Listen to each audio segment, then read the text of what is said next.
say you're under arrest, courtesy of the Anti-Villain League. Perfect. Nailed it. Thank you. Well, yes, they had a few kinds. They got the almond milk, soy milk, hemp milk, oat milk, goat milk, chocolate milk, half and half powdered, and of magnesia. Okay, enough. I don't make people awkward or uncomfortable. I'm very comforting. I'm like a nice meatloaf. I'm pretty delicious. This is not awkward. You're the ones... This is not awkward. You're the ones making it awkward. Agnes, as your father, I command you to lie. Yes, lie. You are walking on thin ice, little lady. What? Why can't you be more like your sister Edith? She lies all the time. Hey, that's not nice. Ever hear of respecting your elders? You know, the most important part of a heist is being consistently aware of potential danger. Ah, good job, Junior. Way to go. I give the writers a lot of credit for that arc. I give them all the credit for that arc because in each movie they've been able to tap into a different part of Gru's character and Lucy's character to kind of examine, without getting too heavy with it, examine the themes of family and relationships and love and commitment. So I think all of those things feel very real. And the fact that this guy started in one place and these children really changed his life and changed who he was intrinsically. And since then, we've seen him kind of fight against himself in becoming this better person. So I think there's a really nice moral to it all. One of the first clips that I saw of this film was a scene where Gru and Lucy are talking to each other, and baby Gru is there and responding so beautifully to Lucy and could not be less interested and is antagonistic of Gru. And it's, again, it's such a beautiful animation because the timing of it is kind of impeccable. It's hard to time things comedically so well as in real life, let alone do it in a film. And the writers, editors, animators did such a perfect job. Yes, Gru Jr. is a chip off the old block, but boy, he does not like the old block to start with. Maxime definitely carries a grudge. As you'll see in the movie, there was a tipping point in their youth, and the seeds of why Maxime hates Gru so much. And it seems very innocuous, but it just teaches us a lesson that even the most innocuous things can really affect a person down the road. And it certainly has done that with Maxime. Poppy does a little investigating and figures out that Gru is not, in fact, Chet Cunningham, his alias, but that Gru, Felonious Gru, the villainous mastermind, and she wants to be a villain too.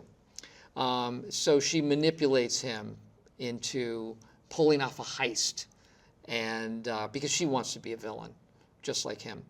And so they become unlikely partners. Yahoo! Oh, neighbor! Hi there, I'm Perry's wife, Patsy. Hi. So I look over, and I see you, and I have one of my brilliant ideas. Perry needs a fourth for tennis tomorrow. Oh, then we're all set. See you at the club tomorrow. Toodaloo! There are my favorite new neighbors. I'm loving this whole vibe. You two look like a couple of pros. I mean, they just have everything. I like that they're hilarious and that adults and kids like them. I think that's sort of like my favorite genre in general, where like my little nieces and nephews can enjoy something just like I can also. I already got to see what Patsy looked like and got to kind of use my imagination of like what voice would embody this like preppy tennis woman. But it really was exploring in the rehearsal process. Like, I think at one point it was like, what if it was like a Jennifer Coolidge's cousin or Reese Witherspoon, and then, a preppy snobby, and then sort of found the Southern voice in that. Patsy is friendly and kind-hearted and sort of oblivious to social norms and just so excited to, oh, come over here, let's go do this, and sort of all over the place. But certainly somebody who I think makes you feel comfortable and at home, and certainly someone I would want to meet at a country club. You used to be a master villain. Oh, don't worry, I'm not going to expose you, because you're going to help me pull a heist. We start planning tomorrow. You do not want to cross me. We are going to steal the school mascot. Exactly. 𝗗𝗟𝗗𝗗𝗧 has always been my dream school, and this heist will look so good on my villain transcripts. Whoa. There it is. The castle. The gargoyles. I can't believe I'm really here. It does feel like yesterday the first one came out and me and my friends were impersonating Vector and just cracking up about it. But I think why it has this loyal audience is, first of all, it's so lovable. It's so well written. It's so well directed. Everything about it is just, you just love it so much. But also, I do think that the humor, when you're a little kid, you're laughing so hard. And then when you get older and you watch the second one and you watch the third one, you realize that the humor that works for the kids also works for the adults. There's so much hidden, smart humor in there. And so watching them as I've gotten older, I've only enjoyed them more because I'm understanding some of these jokes that I didn't understand when I was a kid, but I was still laughing my head off because it was still funny to me. So I think that is part of the secret sauce of why I personally have been a loyal fan for 16 years. She's so, like, casually sinister. Like, she is, like, you can't help but love her when you first meet her too, because she has this just bright happiness about her, yet the lines she's delivering and the things she's saying are so, like, evil, and I really love that about her. So Poppy is a very clever girl. She's got these new neighbors that move into her quiet, lovely town. But she, being a supervillain fan and she's hoping to be a supervillain one day, she recognizes Gru immediately and places his identity and threatens his witness protection program with his family, because she wants him to help her become the biggest supervillain of all. And she's got these big dreams and big aspirations. But just like Gru, who is our favorite supervillain, she's got a really big heart. And she cracks me up. She gets into a lot of different kinds of trouble, and she stresses Gru out so much. He is so afraid of her and stressed out by her, which I find so funny.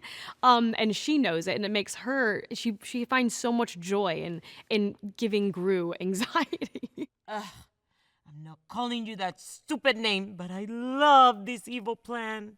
Did you pull it out rapidly? Get me a slushie. It's my cheat day. I think one of the most amazing things about the movie is that it's about family and how tight they all are, the sacrifices they make for each other, how they, even though they're like superheroes or kind of like superheroes or bad guys, they care so much about their family, bonds, and that's a beautiful story for everyone to watch. It was amazing to work with all the guys because, they're all so professional and they all were so, like, invested in this movie.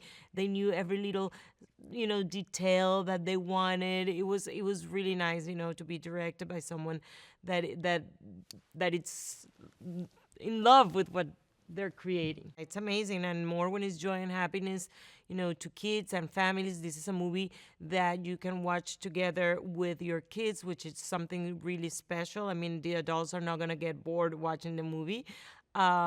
It's amazing. I think entertainment can bring, people and families together. Yeah, you'll get a new room, go to a new school. That'll be fun, right? Everything's gonna be new. We love new. A hairstylist? Yes! Jackpot! Silas, did you choose that because you knew I cut my own hair? Or that I would just totally rock at this? Yes! Margo! Blanche! Oh, that is a terrible name. Oh, imagine being named Blanche. Truly, I cannot think of a worse. My name's Blanche, isn't it? Okay, you guys, this is our first big day in Mayflower, and I say we make it a great one. Genius. Oh, thank you. Stop. Interrupt for you. Can we try? So, Melora, what are we thinking? What if we just wet the hair and let it dry in the air? Let nature do its thing, you know? Huh? Oh, nothing. Just, stretching before we hit the aisles. Shopping is the #1 cause of pulled hamstring. Probably didn't know that. I was so happy to do Miss Hattie in the first one and just kind of assumed that since they adopted the girls that I wouldn't be in the other ones. So the fact that they asked me to come back and be a different character for the next 3, it's one of my favorite things I've ever done. I love being a part of it. I think I'm just sort of turning up my personality to like 50 and with a little bit of, I don't know, Lucy's she's different than me, but it's fun to slip into someone who's so energetic and positive, and who loves her husband so much, and she's so supportive of Gru. It's easy to slip in that she's so fun to do, and I enjoy playing her so much. People really love the films, and I think it's something that adults love taking children to. I mean, teenagers love it. It's kind of for everybody, and there's always a story about family and heart and love, and there's also always a hilarious villain and crime, and the writing is just so good, and it's so fun to watch. My name is Bree. Yeah, like, Blanche. Yep. My name is Bree. Yeah, like Blanche. Yep. That was painful. I'm not so sure about that. Hey, Poppy? Oh, yay, yeah, sure. Someone put a glitter bomb in my locker. Ugh, teenagers are the worst. So Gru's life has changed a lot over the course of all the films, but this movie, his life has maybe changed the most because now he has baby Gru. And having this baby in the picture that doesn't really find him very funny or impressive is probably his biggest challenge in this movie. Getting to actually be married now and have a baby, I think that's a whole new level. The Mega Minions are crazy in this movie. There are 5 different ones. There's the flying one that has one giant laser eye. There's one that's super stretchy. There's one that's insanely strong. And then my favorite one is made out of rocks. And I'm not really sure what he does exactly, but he's indestructible. I was so excited when I found out that Will Ferrell was the new villain in this movie because I am such a huge fan of Will Ferrell. So that's just insane. And then Sofia Vergara, I watched every episode of Modern Family, so that's completely awesome. And then Joey King, I think is like an amazing actress. Uh-huh. Can I just do these now? Just like this now? This is okay with you now? You got it. It sounds Okay. perfect. Is this the energy you'd like? Uh-huh. Perry Prescott. So what brings you to the neighborhood? Okay. Let's see. What's next? What's on next in your little cavalcade of joy here? Oh, honey. I don't know. He doesn't seem like much of a tennis guy, if you know what I mean. What? That doesn't count. And, oh, what? You can't just. This is ridiculous. We played around with a couple of different voices at first, but that is ultimately the one that we landed on. And that was in the initial pitch to me, that Maxime would be this French bad guy. And I don't know why that would make me laugh or anyone laugh, but it works. And I thought, well, I've never done that before. And so we played around with that voice, and ultimately we're like, yeah, that's the right tone, and that allows Maxime to have a certain amount of menace to him. At the same time, it's perfectly silly to fit the tone of the movie. Maxime's girlfriend Valentina is, I think Maxime knows that he's kind of with someone who's way above his pay grade in terms of sophistication and looks, and I think he's constantly annoyed that she's questioning his plans, and wisely so. She's always pointing out, like, is this the best way we should be doing this? But he's kind of governed by impulse, and he has lack of impulse control, and his thoughts of revenge are overpowering any sort of rational thinking he might have. Part of what we wanted to establish at the beginning with Gru and his family was sort of domestic bliss, because what we wanted to do is shatter that. As he, his old high school rival and the new villain of this storyline is in pursuit of Gru and his family. So that's one of the things of setting up the story, is really making it seem like Gru, except maybe he's got a little bit of a contentious thing with his new son, but really for him, he's got this like idyllic life, and so he's just feels very safe and comfortable. And of course, we pull that rug out from under him, and that forms the basis of our story. Kristen is the best. I mean, she's we've been so lucky to have her as part of, really, actually, since the first film. She played Miss Hattie, who ran the orphanage, and then, of course, was Lucy as of Despicable Me, too. Yeah, and she's incredible, and she always brings little, bits of color and texture to any line she does that makes it that much better. It's interesting because there's so much superhero material out there, and a lot of it is comedic. Was trying to find what's our version of it, because again, there's been a lot of good stuff that's been done. So like with the Minion characters specifically, what can they do that maybe we haven't seen before? So that was where we investigated, and of course, by the third act, it goes completely nuts. Where we're relying less on their superpowers and more just on the goofiness of them being minions. So in this film, we've got Gru and the family moving into the witness protection program, which puts them undercover, which we thought would be great. We would love to see Gru have to not be Gru. And we were really excited about this idea of him having to blend into the neighborhood that he's been put in. And so Gru can't wear his black and be nasty and mean. He has to wear his pink polo shirt and be a guy who wants to go to the country club and be the dad who drops the kids off at school. And we just thought we love Gru in uncomfortable positions. So we thought this would be the most uncomfortable we can make Gru, and that always ends up fun. Gru goes to his high school reunion to arrest the villain Maxime 𝗚𝗏. Maxime 𝗚𝗏 was an old high school rival of Gru's. And we see that Maxime is out to get Gru because he really has never let go of that conflict they had in high school. He is driven by the rivalry he had with Gru in high school, and even before high school. We get the sense that these two have grown up together and that they do not get along.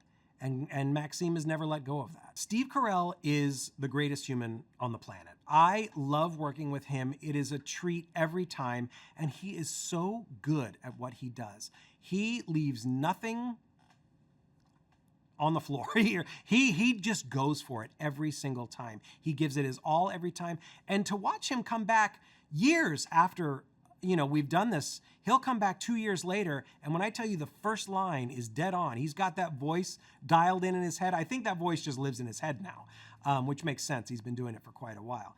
But it is just so much fun watching Steve do his thing. And he's also so knowledgeable of the character, and he will not hold back. If he feels like Gru might not say that, he will let us know, and he's always right. He is always right. He really knows who Gru is. With this film, we started with this idea about Gru having a baby son.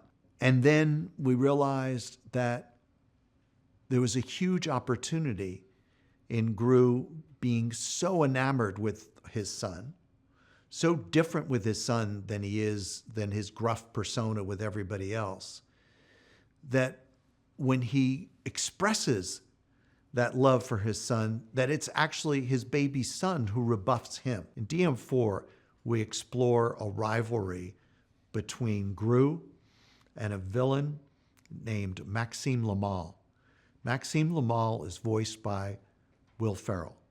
And we haven't seen Carell and Ferrell in a movie together since Anchorman and its sequel. And it's great to see them squaring off with one another. Now, this is a rivalry that's gone back to their high school days. Their high school days when they were both attending a school for villainy. The Mega Minions are delightful to watch, not because of their powers, but because of their flaws. No matter how high their aspirations are, they always manage to screw up. And it's in watching those screw-ups that we get so much joy. Every time we aim to bring a level of joy, we aim to bring laughter to our audiences, and it's something that we take tremendous pride in, and we are unbelievably appreciative for the loyalty that our fans have had to us over this 15-year period. Thanks for watching. Make sure to like and comment on the video if you enjoyed it. Subscribe to the channel and hit the notification bell to be notified when new videos are released.